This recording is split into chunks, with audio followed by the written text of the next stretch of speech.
Баспана алуды жоспарлап жүргендерге де жаңа мүмкіндік. Халыққа берілетін жеңілдетілген ипотека көлемі 2 есеге ұлғайтылады. Бұл наурыз және наурыз жұмыскер бағдарламалары арқылы жүзеге асырылады.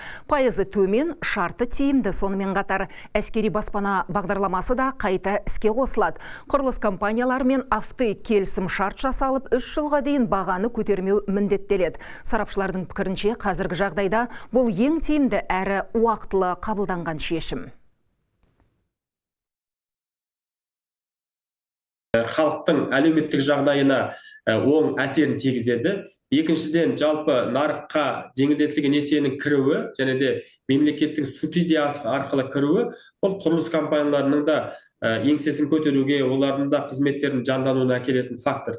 Сол үшін де былай айтқан кезде дәл қазіргі жағдайда бұл ұзақ мерзімді бірақ болмауы керек. Болашақта базалық ставканы түсірудің соның нәтижесінде мынау екінші деңгейлі банктердің нарыққа несиелендіруге белсенді қатысуына мүмкіндік беруіміз керек. Және де тек қана мынау несиелендірудің пайызын түсіру арқылы ғана азаматтардың тұрғын үймен мәселесін шешу бір жақты мүмкін емес. Біз екінші кезекте азаматтардың төлем қабілеттіліктерін арттыруымыз керек.